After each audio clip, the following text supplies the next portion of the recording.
So remember when I said that Charlie's Angels was a terrible movie because it was made for all the wrong reasons and how it was basically a cheap ripoff of an already competent spy film?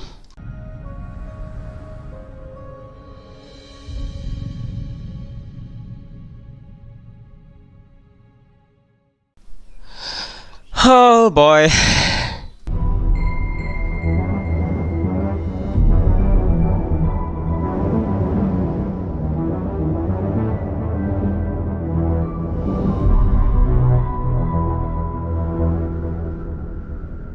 Just like Charlie's Angels, this film was absolute garbage. Everyone knew that this film was going to be a catastrophic failure as soon as the trailer was revealed to the masses. And sure enough, it really was a disaster. So much that it has been declared a box office bomb, with it making less than its budget and making over $70 million in losses. Unanimously, this has been touted as 2019's worst movie. What a way to end the decade, if I say so myself. And really, I'm just caught up on why. Why did it do so badly? Everyone just had one singular reason for it, and honestly, that had always been the finishing point when it comes to this movie. But after forcing myself to sit through this garbage, I soon realized that there's more to this shit movie than I can hope to imagine. This isn't even a so bad it's good kind of movie, by the way. This one was just terrible.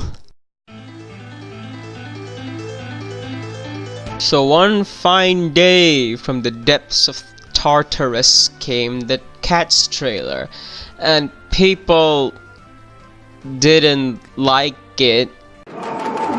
Yeah. Needless to say, Twitter goes insane about the whole cat shenanigans. Something about cat tits or something. Oh boy, what is Universal doing? It didn't help that Cats had an all-star cast. Oh hey guys, it's Jason Derulo! What was your name? Michael? Why the fuck did they agree to be a part of this? Idris Elba, Ian McKellen, Judi Dench, all these good actors with decorated filmographies. And now there's this? Universal, putting the universal in universally bad, I swear to God. This film actually did a lot worse than Charlie's Angels did. It now has 2.8 out of 10 on IMDb, 21% on Rotten Tomatoes, and 32% on Metacritic. And only 29% of people like this film. Those are pretty abysmal reviews. And I see this as a totally good thing. While Charlie's Angels was complete and utter garbage, at least it was cold garbage. It was garbage I could sit through even if I leave dissatisfied by it. It was garbage I wouldn't mind watching if I ignore all the bullshit press it got. But Cats was hot garbage. And you know what happens when garbage is hot? The smell gets in the air and you slowly suffocate as you wither and die. Because it smells like shit. That's what this movie is. It was actually painful to watch this movie, even if I don't take all the bad press into account. It was that one time where the critics and the fans came together and said that this movie was just a corporate hack, thinking that taking a successful Broadway play and making it into a movie will automatically equate to a profit. Universal is making bad movies now. They made The Mummy, now this. The only thing they're good at now is copywriting music on YouTube. So yeah, that's it. They're going to lose a lot of money, and now they're on par with films like the Playmobil movie, which I think I'll cover in another video. I'm not sure if Universal will even listen to all the criticism, because I doubt they even give a shit. They're too busy mooching off content creators on YouTube rather than making competent movies. So I guess that's the business plan for the next few decades. Okay, so you're probably wondering, why is this film absolute cancer? Well, in all honesty, I can settle this in 3 very simplified points. And I'm gonna do that because I'm lazy. Stars don't define the film. All of these actors I consider competent actors. Some of these actors I consider good actors. And then there's Taylor Swift, whose only job is to probably cater to furry fetishists and fangirls who think she's a woman who doesn't need no man in her life.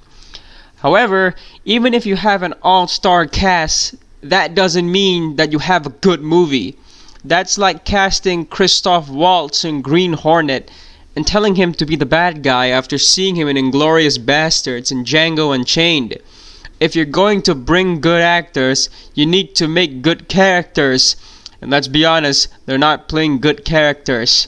If anything, bringing A-list actors to play in this kind of movie is sure to guarantee a failure, because it just means you're fucking desperate and you're not counting on fans to watch the movie to see if it's good, but rather to see how the actors square up against each other for, what, maybe 2 hours?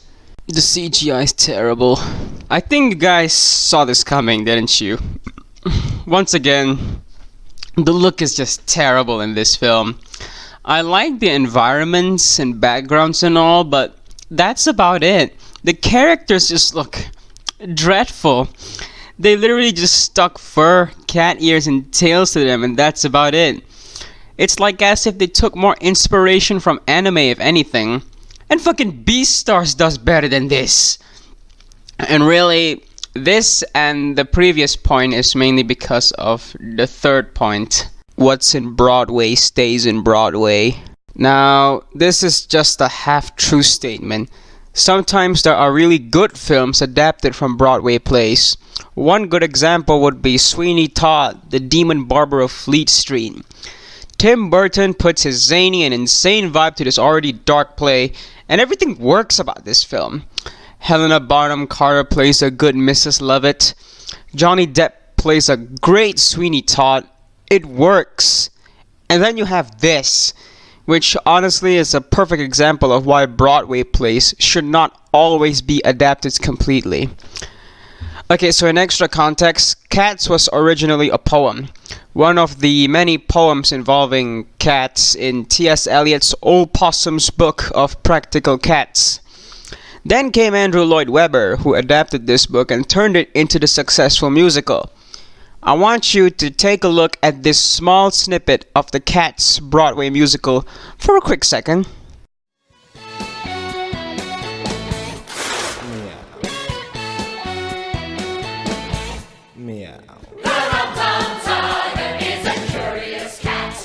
If you offer me a pheasant, I'd rather have grouse.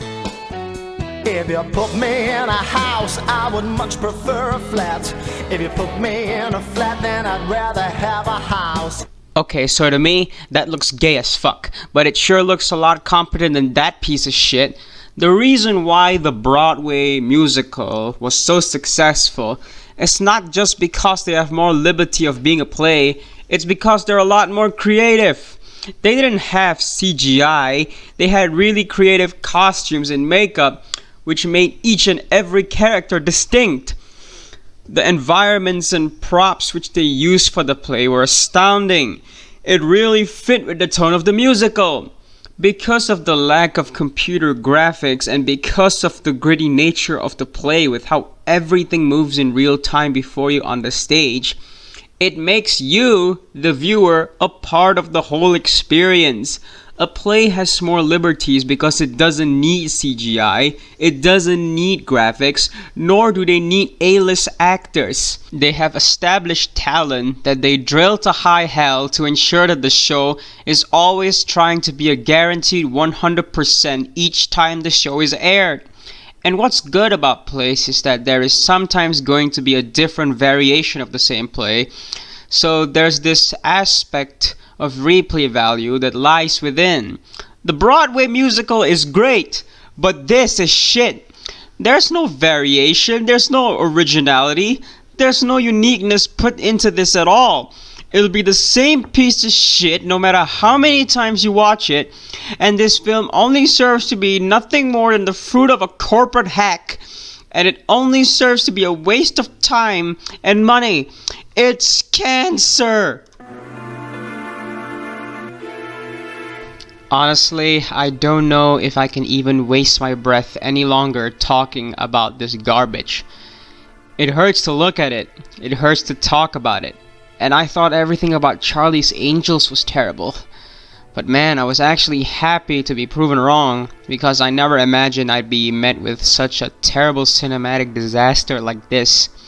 Giving this a 0 out of 10 would honestly be too generous. Even going to the negatives would be too generous. This film doesn't deserve a score. To have a number on that scoreline means that someone had to pay money to watch this garbage. It deserves nothing because no effort was put to it, no heart was put to it, no soul was put to it. It's just soulless.